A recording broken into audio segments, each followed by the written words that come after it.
Well, unfortunately, we've got a really disheartening and upsetting article to cover today. For those of you guys that don't know, I am from Florida, aka the Caled of America. And it is fucking rough out there, all right? It is fucking rough down there. I'm currently in California, but I lived up until 21 years old in Florida, okay? So I'm pretty confident that I can say I'm a Florida man, all right? Now, Florida is rough for anybody. It is even rougher, however, if you are trans or LGBT. Oh boy, has it been rough lately if you are trans or LGBT.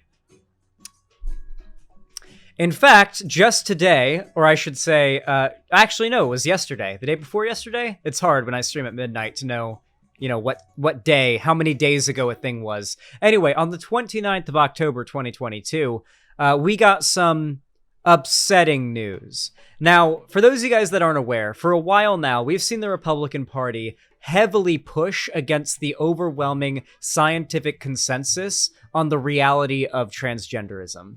The reality that gender dysphoria is something that exists in people both, underage and adults. It is something that is best and only can be alleviated and treated with transition and respecting somebody's gender identity as they transition. All of these things have been pretty much set in stone as far as you could expect studies on these issues to go, right? We've tried conversion therapy. It doesn't work, all right? They tried conversion therapy already on trans people. It doesn't work. There is no alternative other than, just continuously torturing LGBT people, which is the goal of the people pushing this legislation. Regardless, though, if you're curious about what types of people are pushing this legislation, by the way, I did a really good video not too long ago where Jon Stewart debated one of the lawmakers responsible for the anti-trans legislation in one of these southern red states. And he just brings up the studies and the stats and these institutions, the well-cited and respected academic and medical institutions that overwhelmingly all agree on that conclusion. Tests are on okay, so who are these doctors on your board that you are claiming transitioning? They say transitioning is bad. And she's like, well, I don't know any of their names right now, but I assure you they are very good doctors. They are very good doctors. I assure you, Mr. Jon Stewart. And John's like, you're full of shit.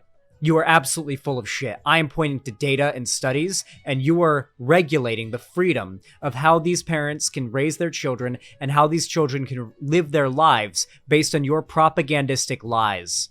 And he just nailed her down. So go look up Jon Stewart, Common W, Xander Hall or something if you want to see that. Yeah, wow, that is an incredibly made up number, was a quote from that. Yeah, anyway. You should go watch that after this video if you need a palate cleanser from what you are about to learn here. Because what you're about to learn here is depressing. It's depressing. For me as a Floridian, and even as a cis guy. As a straight cis guy, it's depressing. Because I like Florida. I like certain parts of Florida. The aspects of Florida that are bad are man-made, for the most part. And could be changed with, better governance. Florida Medical Board votes to ban gender-affirming care for transgender minors. The Florida Board of Medicine voted to start drafting a rule that will ban puberty blockers, hormone therapy, and surgeries for trans youths under 18. After 5 years of tense testimony and protest, the Florida Board of Medicine voted Friday to start drafting a rule that would bar all minors in the state from receiving puberty blockers, hormone therapy, or surgeries as treatment for gender dysphoria. Florida's medical board is the first in the country to pursue such a rule, but Florida is among a wave of states where officials have attempted to restrict gender-affirming medical care for transgender minors. By the end of Friday's 5-hour meeting, protesters began yelling shame at the board members, and some of them staged a die-in in the lobby of the Orlando International Airport where the meeting was held. Basically, a die-in is when, well, here's an image of it. I'll show you what a die-in is. It's a protest. It's basically this is what you're doing to us. Look at what you are going. This is what you are going to do. So yeah, pretty baller protest. The vote is the latest update in a months-long effort led by Governor Ron DeSantis. Is an administration to restrict transition-related care for people under 18. The effort to restrict such care began in April when DeSantis and Florida Surgeon General Joseph Ladapo, issued non-binding guidance through the Florida Health Department that sought to bar both social gender transition. So social gender transition means like changing your name, wearing different clothes, and being called different pronouns. They are actively going to make it illegal to be trans and under the age of 18 in Florida. That is what they're going for. The guidance drew backlash from LGBTQ advocates and medical experts. You know, when you have medical experts drawing backlash, they might be in the wrong. Accredited medical groups, including the American Medical Association, the American Academy of Pediatrics, and the American Psychological Association, have supported gender-affirming care for transgender youths. Despite that support, Florida's Agency for Healthcare Administration issued a report in June that found that several services for the treatment of gender dysphoria, i.e. sex reassignment surgery, cross-sex hormones, and puberty blockers, are not consistent with widely accepted professional medical standard and are experimental and investigational with the potential for harmful long-term effects. So that is the board of doctors that the Florida Healthcare Administration put together for their Republican state legislature. The actual medical and academic institutions, though, the actual medical experts are speaking out against it, though, against this decision, which really goes to show how how safe the health of American Floridians are under this medical board. Just hours after the report's release, Lapido sent a letter to the Board of Medicine and asked it to establish a standard of care for these complex and irreversible procedures. The board held its first meeting. By the way, we literally give kids tonsillectomies. Okay, what is the difference between giving a kid a tonsillectomy or removing their eye because they have an infection that could kill them, and giving them life-saving treatment for their gender dysphoria, which statistically suggests you are at a high likelihood of suicidal ideation and suicidal depression if you do not receive such validation to your gender identity? What's the difference? There is no difference other than transes are degenerate and scary. Exactly, Punk Corpse. It's all vibes and feels from these people. When you actually whittle them down to, do you actually think that parents shouldn't be allowed, doctors and parents shouldn't be allowed to make irreversible medical decisions for kids? Oh, of course I don't think that. Oh, what about in these cases? Oh, okay, well maybe in those cases. Okay, so clearly there's something special about these gender-affirming surgeries that you can't actually explain that somehow makes them so dangerous. It's very similar to the American double standard, where we're super cool with blood and violence on TV, but we get super iffy about any sexual expression on TV. Oh, kids can see action movies and explosions and blood and gore and violence, but a titty, oh god, not a titty. And in Europe, it's completely different. Dr. Michael Laidlow, an endocrinologist in Rockland, California, cited often criticized research that found 50% to 90% of children whose gender identity isn't inconsistent with their assigned sex at birth grow out of the condition by adulthood. You'll hear this stat all the time. The 50 to 90% of children whose gender identity isn't consistent with their assigned sex at birth will grow out of it by adulthood. It's just not true. The basic, quote-unquote, the basic problem I see with this treatment, as I see it, is what happens when you force a square peg into a round hole, he said. You end up injuring or destroying the peg in the process. Now let's hear the actual doctor, the medical expert, who knows what they're talking about, explain the other side of things with actual science.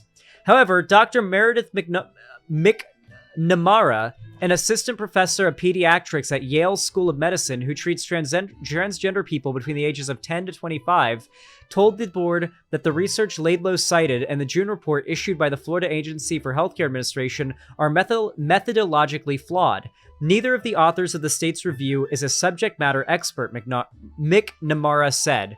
This is going to be a very consistent trend you will see with supposed experts the right will tout as their like medical professionals that agree with them on these issues. They will be non-subject matter experts. They will be doctors, and they will maybe be a doctor in the field related to that issue, but they will generally be something close but not exactly, enough to make stupid people think they can speak with authority on the issue. One individual is a dentist. There we go. Here we go. One individual is a dentist. The other is a postdoctoral fellow in biostatistics. At a bare minimum, the systematic review should be conducted by those who are qualified to assess the literature.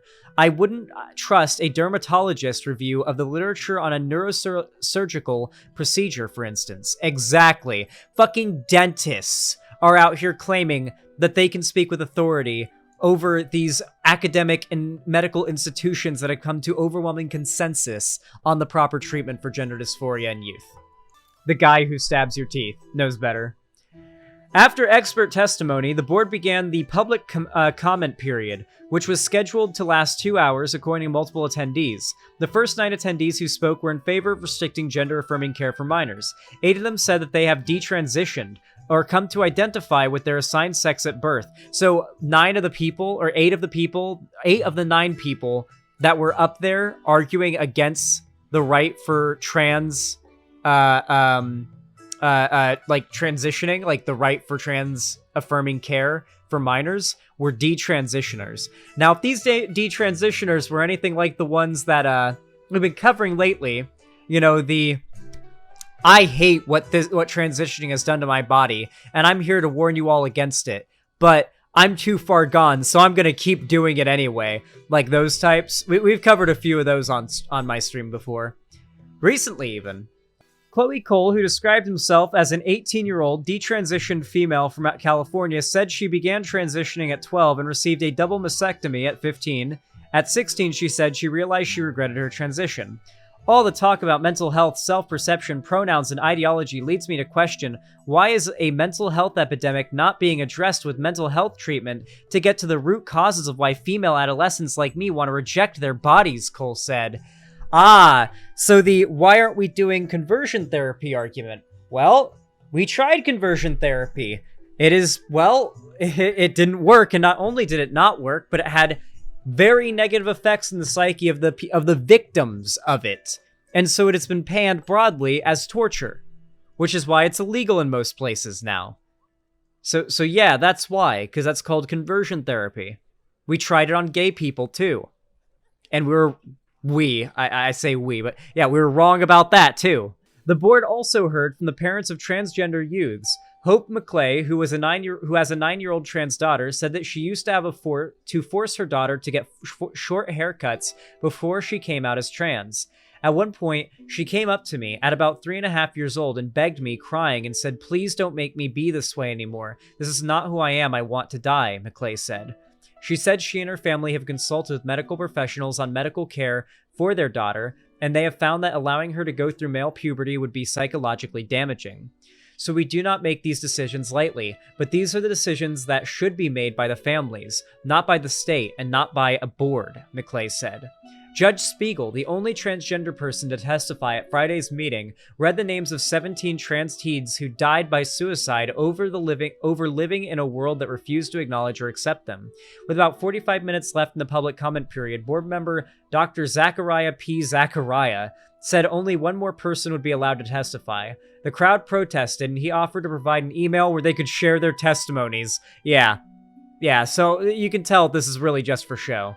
At one point, an audience member yelled that trans youths would suffer if the board voted to bar care. "The blood is on your hands," to which Zachariah responded, "That's okay."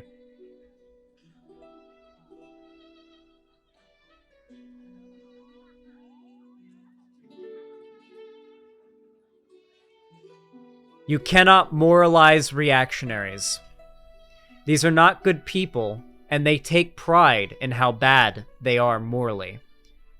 The argument that they are bad people in and of itself is not enough. They know they're bad people. Those that support them know they're bad people. He probably got a clap from his voters, or not his voters, because he's a doctor. He probably got a clap from the other ghouls in that room when he said that. Yeah, their blood will be on their hands, and they're okay with it. What the fuck does that mean? It means that's okay. It means yes, that's their goal. They've been calling trans people groomers, pedophiles, and degenerates from the start. Their goal is to kill as many queer people as possible. Trans, gay, lesbian, non-binary, gender non-conforming of any kind. They want you fucking dead. And they're willing to outright say, yeah, we have the power to make you dead, and that's what's going to happen, and we're happy about it. That's what that's okay meant. So yeah. Anyway, if somehow you enjoyed this video, please consider leaving a like, subscribe, ring the bell icon to see more from me if you want to see more content from me on my channel.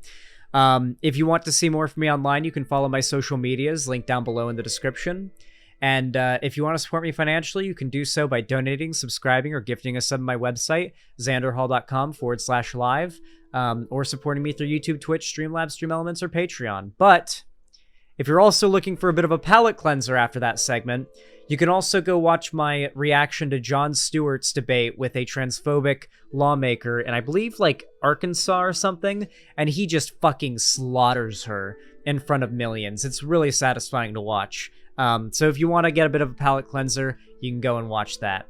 Anyway, thank you so much for watching. I really appreciate it, and have a good one.